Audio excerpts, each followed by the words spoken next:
Hello tout le monde, je suis super contente de vous retrouver pour une nouvelle vidéo et pour ceux qui arrivent tout juste sur la chaîne, eh bien tout d'abord bienvenue. Si vous ne me connaissez pas encore, je m'appelle Yuna Aliou et je suis jeune auteure de 21 ans. Cette semaine, je voulais partager avec vous de nouveaux conseils d'écriture et voici donc 5 conseils pour écrire son roman et pour mener à bien ce long projet d'écriture de A à Z. Mais avant de commencer la vidéo, n'hésitez pas à vous abonner à la chaîne si le contenu vous plaît et à mettre un like sous la vidéo pour soutenir mon travail. Et vous pouvez également activer la cloche pour être prévenu dès qu'une nouvelle vidéo sort.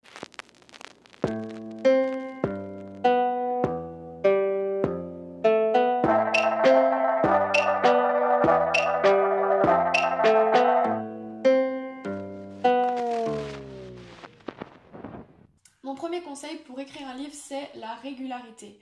Beaucoup d'auteurs mettent en place une routine d'écriture afin de se forcer à écrire tous les jours. Alors c'est vrai que ça peut paraître bizarre d'utiliser les mots se forcer pour parler d'écriture, puisqu'un auteur est censé écrire par passion, mais souvent c'est la mise en route du processus d'écriture qui est vraiment difficile, surtout en grandissant lorsque beaucoup d'impératifs du quotidien vont venir impacter sur l'avancée de notre livre. D'ailleurs à ce sujet je vous conseille fortement le podcast Assez parlé et surtout l'épisode 3 qui a accueilli l'auteur Philippe Honoré, dans lequel il dit notamment qu'écrire c'est comme se jeter dans un bain glacé. Et dans cet entretien, il va régulièrement mentionner cette réticence qu'ont les auteurs à se mettre au travail, se mettre à écrire. Puisque même si on aime écrire, il faut toujours faire cet effort afin de s'isoler, de se poser à son bureau et de se concentrer pleinement sur son livre. On a donc souvent tendance à entreprendre d'autres choses, par exemple, faire le ménage, lire un livre, regarder une série, pour repousser ce moment. Donc, pour revenir à cette idée de régularité, le fait d'écrire souvent va permettre d'instaurer cette routine et de faciliter le processus d'écriture. Et même si vous n'écrivez que pendant 5 minutes, vous serez quand même content d'être revenu sur votre livre, d'avoir pris le temps de vous poser et d'y réfléchir. Alors soyez régulier, même si vous n'êtes pas productif tous les jours. Mon deuxième conseil, ce serait de prendre du recul. Alors j'avais déjà fait une vidéo sur ce sujet, je vous mets un lien juste ici pour ceux qui voudraient en savoir plus. Personnellement, et ici certains auteurs préfèrent travailler différemment,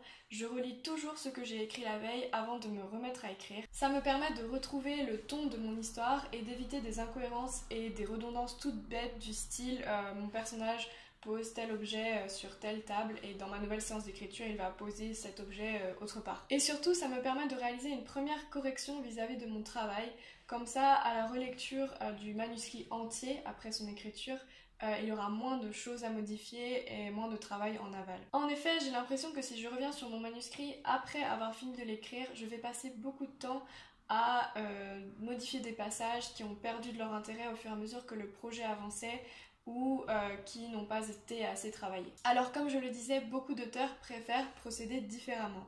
Certains vont écrire le livre d'un seul bloc, sans relecture, pour éviter de se prendre la tête avec des corrections et y revenir plus tard après l'écriture du premier jet. Personnellement, je préfère prendre du recul vis-à-vis de ma précédente séance d'écriture, comme ça j'ai l'impression d'avoir plus de chances que mon projet tienne la route à la fin parce que je me serais posé beaucoup de questions au cours de son avancée. Ensuite, et là c'est un conseil pour ceux qui font appel à un plan, n'hésitez pas à modifier votre plan en cours de route si vous estimez que quelque chose ne fonctionne plus. Votre projet évolue et il serait dommage de rester campé sur vos idées premières et d'empêcher ainsi votre projet d'évoluer, de se transformer pour prendre une forme plus lisible, plus captivante et plus mature. Un plan doit nous donner la direction que l'on souhaite prendre pour éviter de s'égarer et pour avancer plus vite sur notre projet d'écriture, mais il ne doit pas nous contraindre ou nous limiter dans notre processus créatif. Et si vous souhaiteriez que je fasse une vidéo plus en détail sur l'élaboration d'un plan, n'hésitez pas à me le dire en commentaire. Conseil numéro 3, la patience. Écrire un livre c'est long et fastidieux. Ça peut prendre des mois, voire des années, et il y a de quoi se décourager lorsqu'on se rend compte du nombre d'heures passées à écrire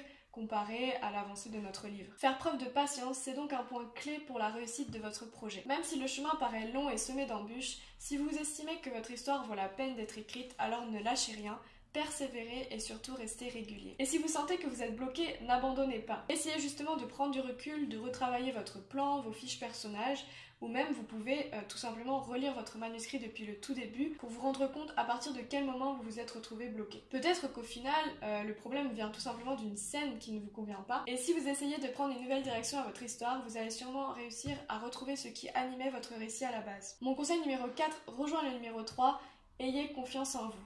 Alors je reconnais que ce conseil est très compliqué à mettre en place. Au cours de vos séances d'écriture, et surtout si vous écrivez tous les jours, il est logique que parfois vous ayez l'impression que votre production n'est pas bonne. Lorsqu'on termine une séance d'écriture ainsi, on a tendance à se dire que c'est l'ensemble du livre qui est mal écrit alors que ce n'est sûrement pas le cas. C'est pour ça qu'il est important de revenir le lendemain sur ce que vous avez fait la veille afin de comprendre à partir de quel moment vous avez la sensation d'avoir mal écrit. Ainsi, la frustration que vous aviez ressentie lors de votre précédente séance d'écriture en vous disant que vous étiez un mauvais écrivain vient probablement tout simplement d'un paragraphe qui mériterait d'être enlevé. Alors, essayez de garder confiance en votre écriture. Chaque jour ne peut pas être une super séance dans laquelle on est super productif, où on écrit des dialogues impactants et où on a des super idées de génie pour notre histoire. Il faut accepter ces moments de doute et de démotivation car elles prouvent que vous vous souciez de la lisibilité et de la cohérence de votre histoire. Douter est donc fondamental pour améliorer vos écrits. 5e et dernier conseil, la relecture par un tiers. Se relire c'est bien, mais rappelez-vous que c'est vous l'auteur